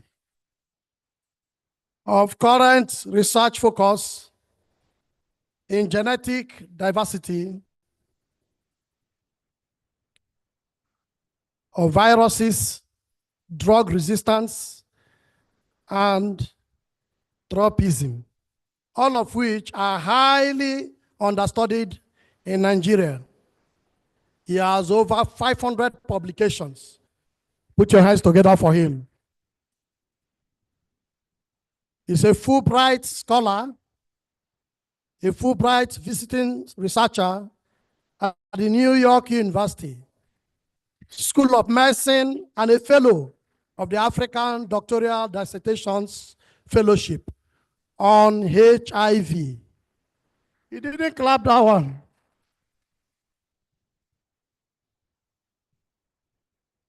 He has supervised over 300 BSc students, 30 master students, and 10 PhDs. May I present the Professor Ihianyi Omezurike Okonkwo for his award.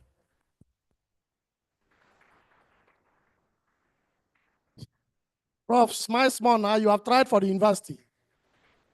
You have tried.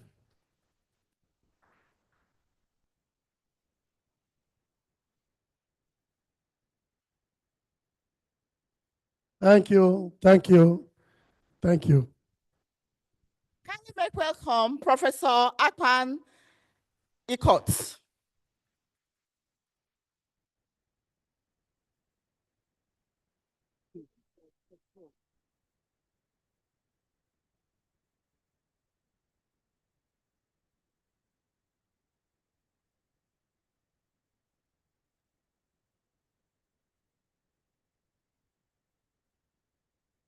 Professor Akpan Ikot.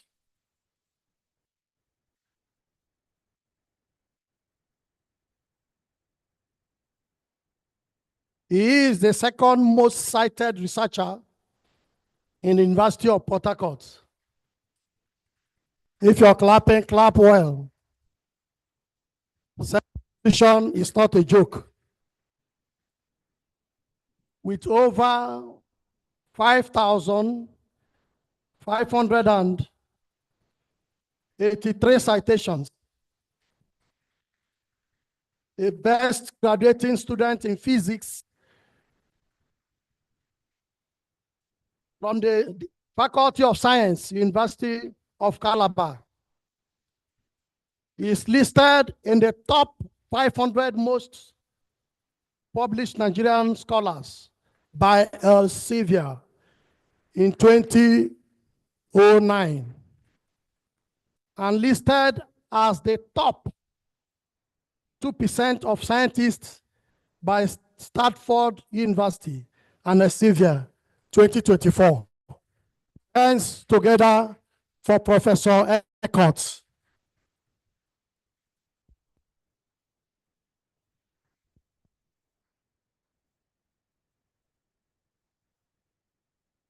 You can still clap.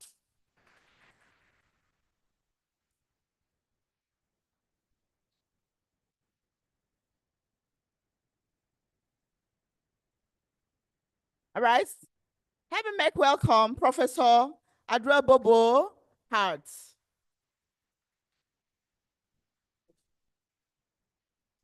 Professor Hart.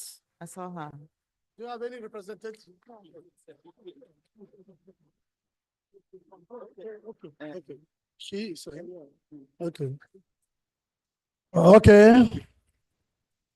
Professor Adebobo Ibitoru Hart, the immediate past director of INREX and a distinguished member of the Board of Trustees of Climate and Sustainable Development Network. She and her multidisciplinary team of researchers worked with an industry partner, Boskel Limited. Boskel Limited was here yesterday when we got started to introduce a pyrolysis machine that converts 500 kilograms of our waste plastic into 100 liters of diesel and other hydrocarbon. Put your hands together for Professor Hart. According to Professor Hart, the ability to produce diesel from plastic waste not only mitigates the environmental burden of plastics, but also provides a sustainable energy source for our own university. Put your hands together for Professor Hart. Let me observe that there are a team of researchers. So we actually call her on behalf of the team, but thank God that they're all here. Thank you. So it's for all of them.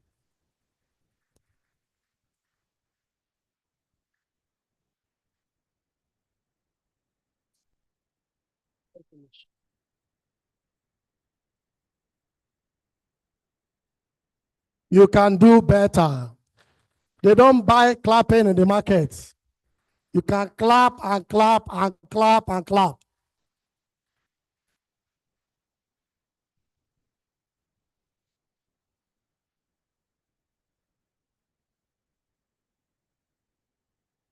Let me make welcome Professor Anthony Onoja.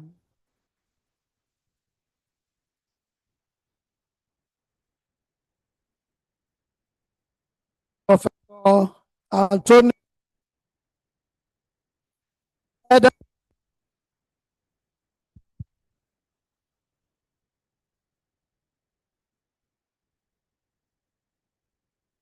Professor Antonio Onoja headed a team that won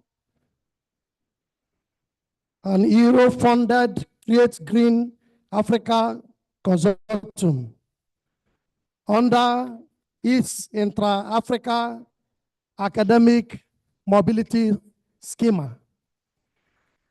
The grant provides funding to increase climate-oriented skills and qualifications across the African continent through mobility and experience sharing.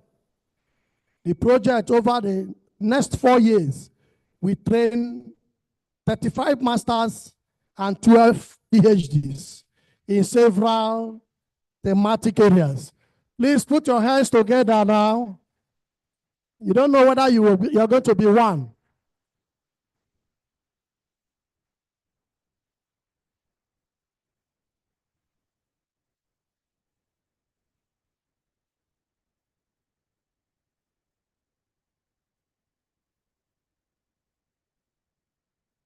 Help me make welcome Professor Ibisime Etela.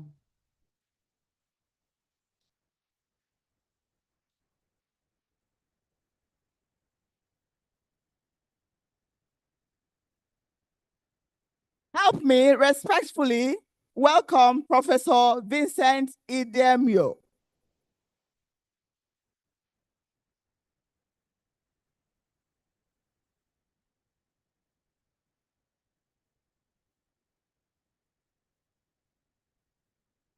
Professor Vincent Idemio is a professor of clinical pharmacy who contributed to the commencement of our faculty of pharmaceutical sciences at the time as an NUC lead scholar, but now a visiting professor to the Department of Clinical Pharmacy here at our university. He is being honored for winning the Donald Econ Frank Model. Put your hands together for our prof now.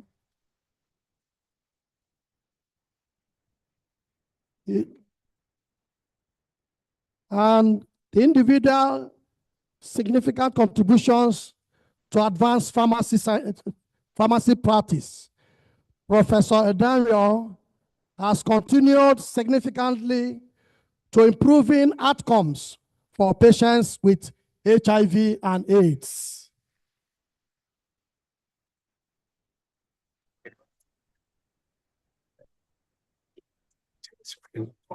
Gentleman, fine man. He's a father. Help me especially welcome Dr. Obari Gomba. And to present the award is the Dean of Agriculture.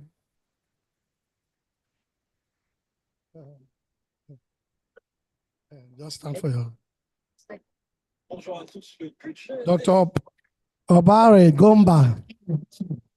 After 5 nominations, Obari Gomba, the Associate Dean of the Faculty of Humanities, an international award-winning poet who teaches literature and creative writing. Put your hands together for him now.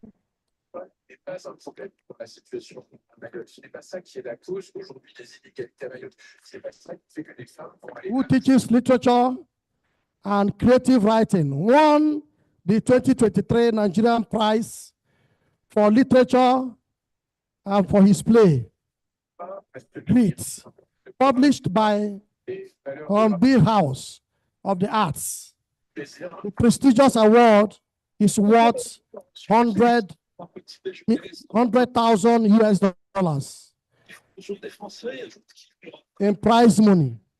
The Nigerian Prize for Literature is sponsored by Nigerian LNG Limited. An applaud for him.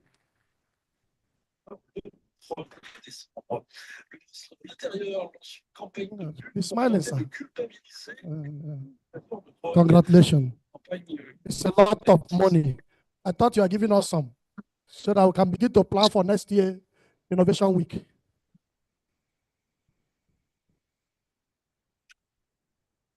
Let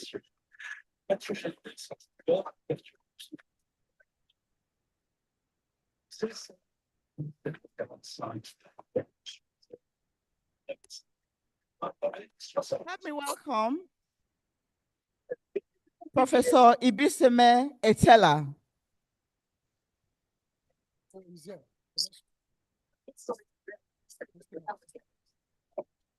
While waiting for him, why don't you welcome yourself? So, I have water. Water. Good afternoon. After the presentation, our digital vice chancellor will speak to us. He's with us online. Mr. VC, sir, hope you are with us. Yeah, so I'm here. Hello, sir. I'm here. I'm here. It's connecting. Okay.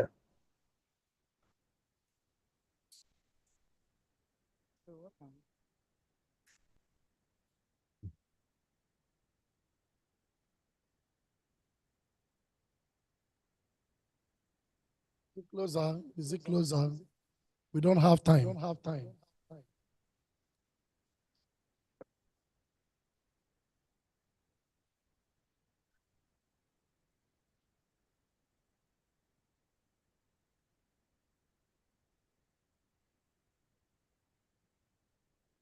Before us is Professor Ibisime Etela.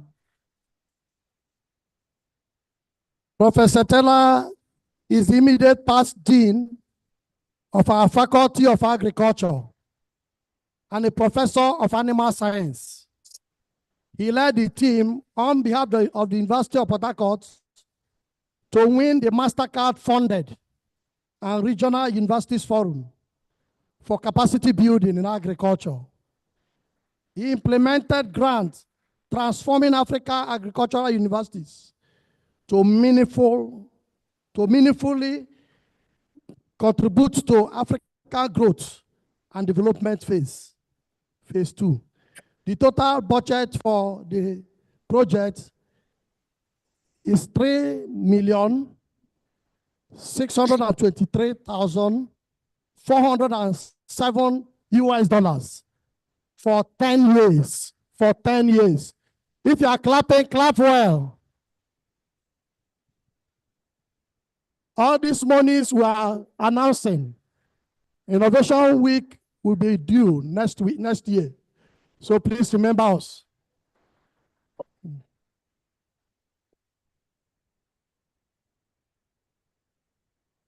Oh, lots of money. Congratulations, Professor Teller.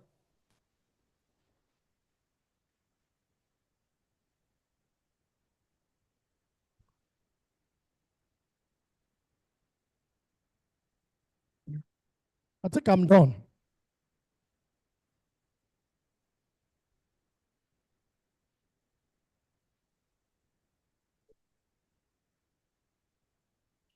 Thank you, Professor Iwundu and Professor Onudu. Can we give them a clap? Before we take the vote of thanks, are we ready to hear from the VC? Yes, sir. Hello, sir. I'm on. I'm waiting for you so that I can speak. Okay. Yeah. Good afternoon, sir. Speak to us. All right. Okay. Good afternoon, everyone. Good afternoon, everyone. The DBC around day in absentia is on its way. He's on his way back, but he was delayed by airpiece. Mine, Professor Awiri, Professor Mary Wundu, Onodu, and my diaspora professor. I bring you greetings from where I am, doing some other things. I am quite impressed about what I'm seeing going on in the university. I think this is the whole essence of university business. People who dedicate their time to research, people who dedicate their time to excellence. I am so honored that we are honoring these people. And to me, it's a wake-up call to all of us, because we will recognize everybody who does his bit to put the university on the global map. These people we are honored today have done exceedingly very well. But my desire is that more people will see this honor as a wake-up call, so that everyone will begin to take his or her research duties more seriously. We want next year, by the time we are coming, other people will join this list of people to be honored. Because believe you me, the more people are being honored, it means the more University of Port Harcourt is working harder. More people means more recognition for the university. I'm quite impressed with the organizers for going all the lengths to fish out these golden stars of the university. I'm indeed very proud of them, and God will bless them. But my wish is that more of us will join them and take our research to the next level, our innovations to the next level, so that next year we'll celebrate more of you. Thank you, and God bless the University of Port Harcourt. Thank you, everyone. Thank you. Yes. So we take a group photograph with the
Come now.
May I invite Mr.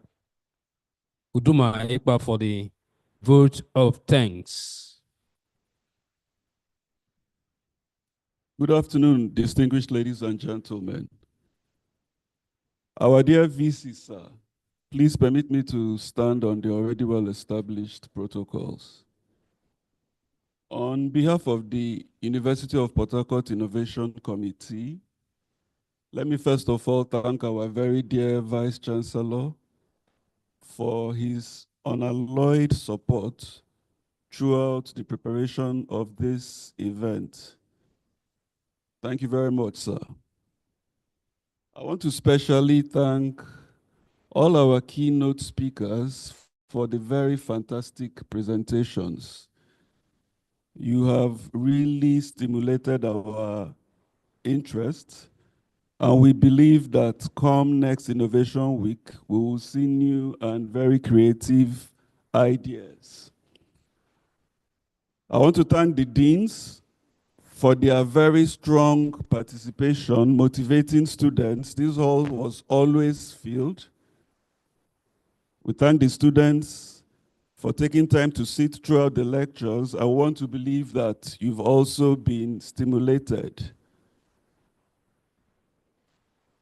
Finally, as we all leave here, I want to tell you that you are the only force stopping yourself. The sky truly is our limit. Let us go out there. Let us create. Let us innovate. Let us not only put the University of Port Harcourt on the world map, but let us also put ourselves on the world map, and let us put money, valuable assets, into our bank accounts. Thank you, and see you next Innovation Week.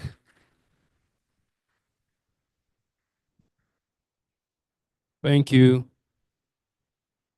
We believe that now that we have come to the end of this Innovation Week, we are going to have a very innovative and very creative 2025. We will rise to the national and university anthem. National and university anthems, please.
And Josh is ready.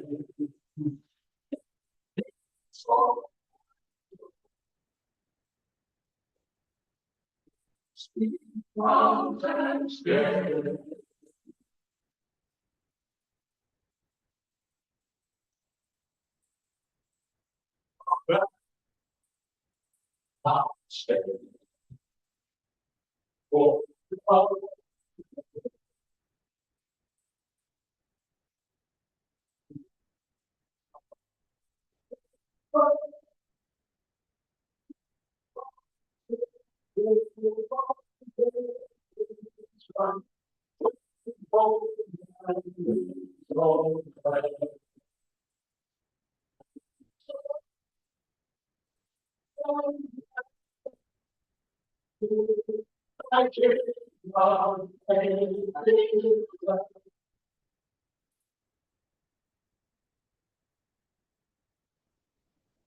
Thank you.